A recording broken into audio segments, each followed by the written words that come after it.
Good morning বন্ধুরা, আজকে একটা রবিবার, এটা হচ্ছে আমার ইতু পুজোর চতুর্থ সপ্তাহ।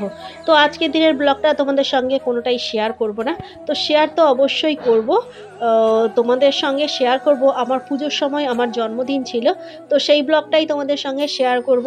পুজোর সময় এত ঠাকুর দর্শন করেছি, তো সেগুলোই তোমাদের সঙ্গে শেয়ার করেছি, তো এটা আর শেয়ার করা হয়ে ওঠেনি, আর তাই ভাবলাম আজকে তোমাদের সঙ্গে ওটাই শেয়ার করি। আর যেহেতু আমার পুজোর আজকের চতুর্থ সপ্তাহ ইতু পুজোর, তো সেই জন্য ভাবলাম এটাও তোমাদের সঙ্গে এক ঝলক একটু দেখিয়ে দিই। এই যে তোমাদের দাদাভাই বসেছে এখানে, আর মা ওখানে দাঁড়িয়ে আছে, কারণ মা তো বুঝতে পারে না, সেই জন্য দাঁড়িয়ে আছে পুজোর কাছে, আর আমি এই যে পুজো করছি। এই হচ্ছে গিয়ে ব্যাপার, তো পুজো করি আর তোমরা দেখতে থাকো আমার জন্মদিনের ব্লগটা। গুড মর্নিং বন্ধুরা, আশা করি তোমরা খুব খুব খুব ভালো আছো, সুস্থ আছো, বাড়িতে আছো। আমিও বেশ ভালো আছি, সুস্থ আছি। হলদিয়া গান খুশি তোমাদের সবাইকে স্বাগত জানাচ্ছি, আর সঙ্গে আছি আমি অন্তরা। আজকে সকাল থেকেই ব্লগটা শুরু করলাম, তো চলো কি কি হচ্ছে সেটা দেখাবো। আর এখানে দুজনে মিলে পাখা সারানো চলছে, পাখাটাকে ঝেড়ে পরিষ্কার করছে, এই হচ্ছে ব্যাপার। সকাল সকাল লেগে পড়েছে দুজনে। এবার চলো ভেতরে যাই, আর কে কি করছে সেটা দেখাচ্ছি। এখানে চলছে চুল মোছানো পর্ব, পিঙ্কে চুল মোছাচ্ছে, তার দিদাও চুল মোছাচ্ছে, আর তার দাদা ভাইও লেগে পড়ছে। চলো তোমাদেরকে একটু দেখিয়ে দিই। বাবা কত পরিষেবা, একজনের চুল মুছাতে দুজন। এবার চলে এলাম রান্নাঘরে। রান্নাঘরটা অন্ধকার লাগছে, কিন্তু আজকের কিন্তু ভালোই রোদ্দু বেরিয়েছে, কিন্তু তবুও অন্ধকার অন্ধকার লাগছে। তো আমি কিছুটা রান্না করে নিয়েছি, আর আজকের হচ্ছে যে দিদি ভাই আমাকে হেল্প করে, তার হাত কেটে গেছে, সুতরাং সবজিগুলো কিন্তু আমিই কেটেছি। তো চলো তোমাদেরকে দেখাচ্ছি কি কি রান্না বান্না হচ্ছে। চলো আজকের কত রকমের ভাজা হয়েছে সেটা তোমাদেরকে দেখাচ্ছি। এখানে ঢেঁড়স ভাজা হয়েছে, আর এখানে হয়েছে আলু ভাজা, আর এখানে মাছ ভাজা, আর এখানে হয়েছে এটা হচ্ছে মৌরলা মাছ ভাজা। তাহলে দু রকমের মাছ ভাজা, আর এখানে ঢেঁড়স ভাজা, আর এখানে হয়েছে আলু ভাজা। আর এই যে এখানে মাছ ভেজে রেখেছি, এটা দিয়ে ঝোল করব। এই যে ঝোলের সবজি ঝোল করব, আর এখানে বাঁধাকপি করব।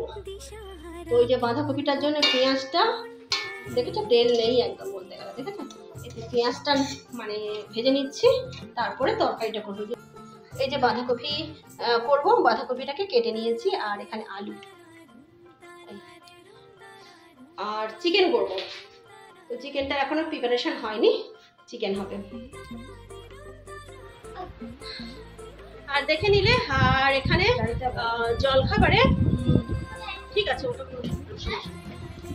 আর জলখাবারে মা বলছে লাইটটা বন্ধ করতে, তাই বলছে ঠিক আছে, সবই দেখা যাচ্ছে। আজকের বেশ রৌদ্রোজ্জ্বল দিন, তো সেরকম কোনো সমস্যা নেই।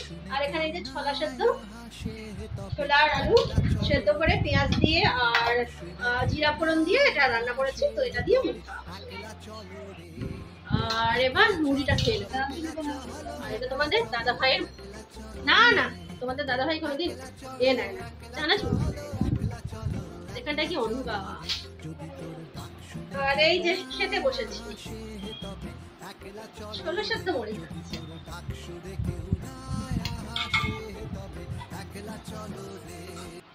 আর আমার কাঁচা লঙ্কা ফেভারিট, কাঁচা লঙ্কা দিয়ে খাচ্ছি।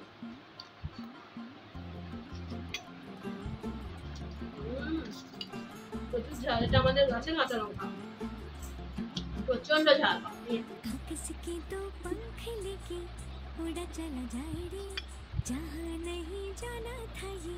আর আজকের হচ্ছে আমার জন্মদিন, তো সেই উপলক্ষে একটুখানি ছোটখাটো রান্না বান্না হলো, আর তার সঙ্গে পায়েস তো হবে, সেটা বিকেল বেলা মা রান্না করবে। আর বিকেল বেলা যখন জন্মদিন, আর আমার জন্মদিন তো কেমন ভাবে পালন হয়, খুব ছোট্ট ভাবে, তো সেটা তোমরা জানোই, আর অবশ্যই সেটা শেয়ার করবো।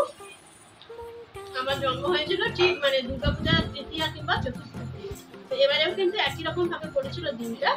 তো তখন আর জন্মদিনটা ধরা হয়নি, তার কারণ আমার একটু সমস্যা ছিল, সেদিন প্রচুর কাজ করেছিলাম, তো সেই জন্য সেদিনের কোনো ব্লগও তুলিনি।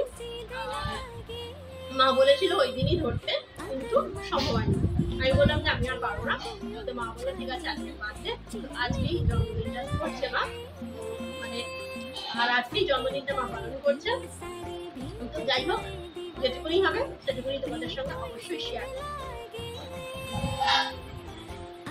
রান্না বান্না কি কি কি হয়েছে সেটা তো দেখিয়ে দিলাম, আর রান্না বান্না কমপ্লিট হয়ে গেছে, আর সেটা দেখাচ্ছি না। আর দু ভাই বোন মিলে কি করছে সেটা দেখাচ্ছি। চলো, কানামাছি ভোগ খেয়েছে।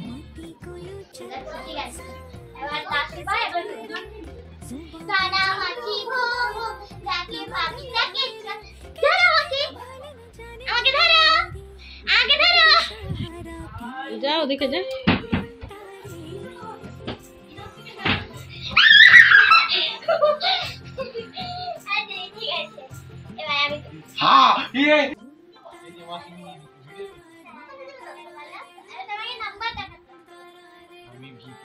নাম্বার দেখা, নাম্বার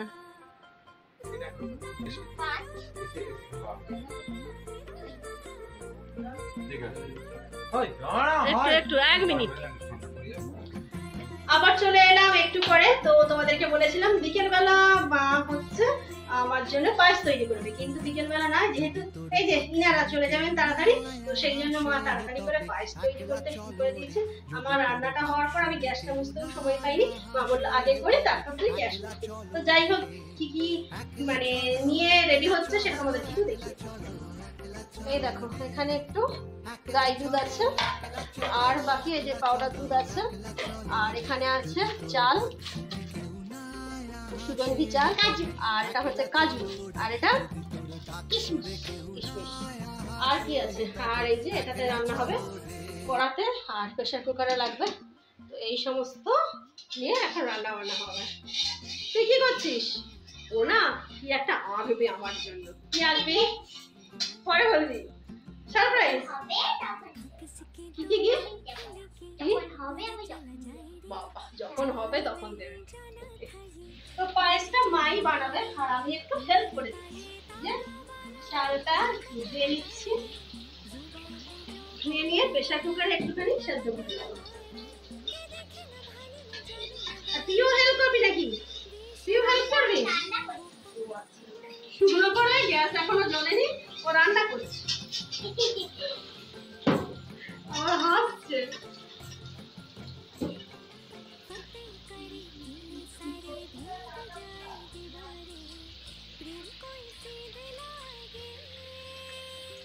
ওটা কি হচ্ছে? এই যে কাজু আর কিশমিশ ধুয়ে নিয়েছি, আর মা এখানে পায়েস তৈরি করছে। ওদিকে দিকে প্রেসার কুকারে চালটা সেদ্ধ করতে বসিয়ে দিয়েছি।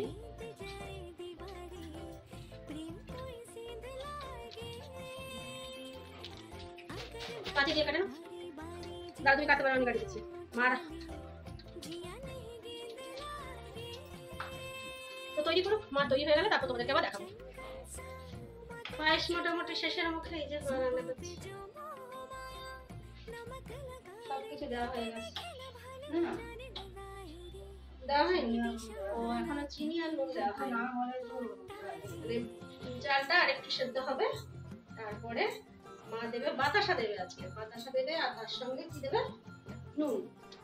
এই দুটো বাকি আছে। আর এই যে মা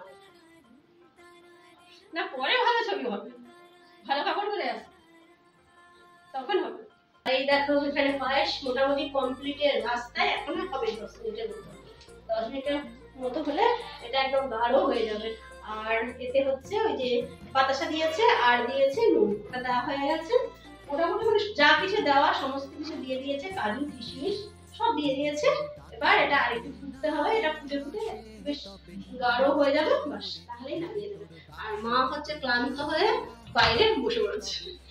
আর কি বলতো, তোমাদেরকে বোধহয় আগেও বলেছি যে মা বেশ পাটা বেশ ভালোই ছিল, হাত পা বেশ ভালোই ছিল। তোমরা তো জানো মা পা নিয়ে অনেকদিন ধরে অনেক ভুগেছে। তো তারপর পাটা মোটামুটি ঠিক ছিল, কিন্তু এই রিসেন্ট এই পুজোর কিছুদিন আগে মা বাজারে গেছিল, তো সেখানে আবার পড়েছে।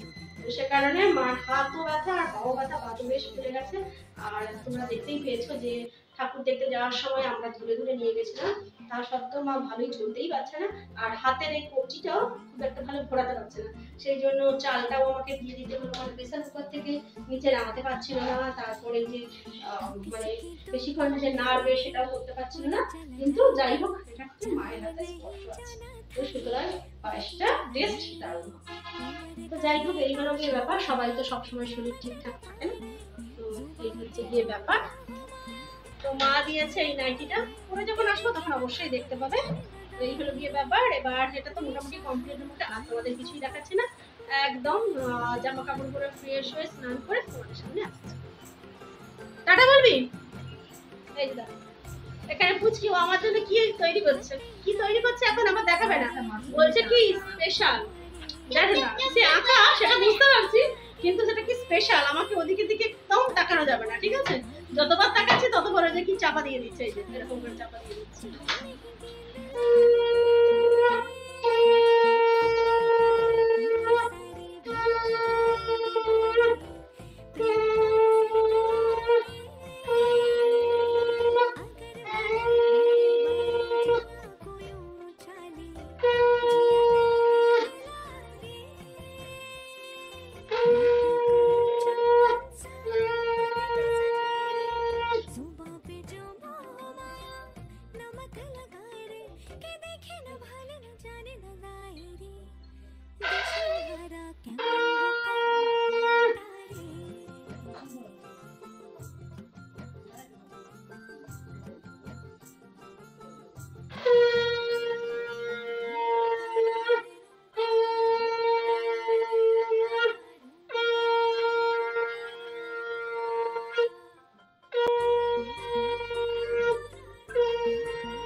যদি তোর ডাক শুনে কেউ না হাসে তবে শুনে কেউ না হাসে তবে একলা চলো রে, একলা চলো, একলা চলো, একলা চলো, একলা চলো রে, একলা চলো, একলা চলো, একলা চলো, একলা চলো রে। যদি তোর ডাক শুনে কেউ না আসে তবে একলা চলো রে, যদি তোর ডাক শুনে কেউ না আসে তবে একলা চলো রে। চলো যাচ্ছি একটু মাথা একটু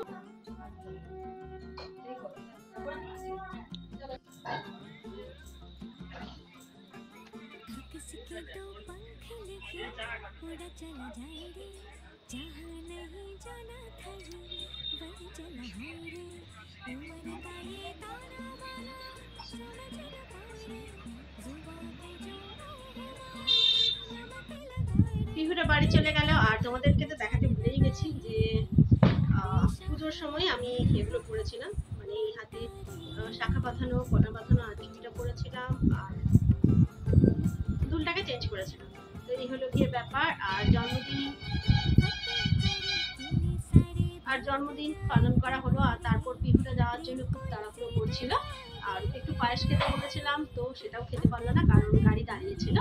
এই হলো গিয়ে ব্যাপার। আর আমার জন্মদিন মানে আমার জন্ম হয়েছিল ঠিক মানে পুজোর তৃতীয়া কিংবা চতুর্থ দিনে। এই হলো গিয়ে ব্যাপার। আর এবারের যে ডেটটা পড়েছিল ঠিক একই ডেটে পড়েছিল, কিন্তু ওই সময় আমার শরীরটা এতটাই খারাপ ছিল যে ওই সময় অনুষ্ঠানটা করা সম্ভব হয়নি, কারণ আমার খুব শরীর খারাপ করেছিল। তো যাই হোক, এখানে এই ব্লগটা শেষ করে দিলাম। আমাদের ভালো লেগে থাকে তাহলে লাইক করবে, শেয়ার করবে, কমেন্ট করবে, সাবস্ক্রাইব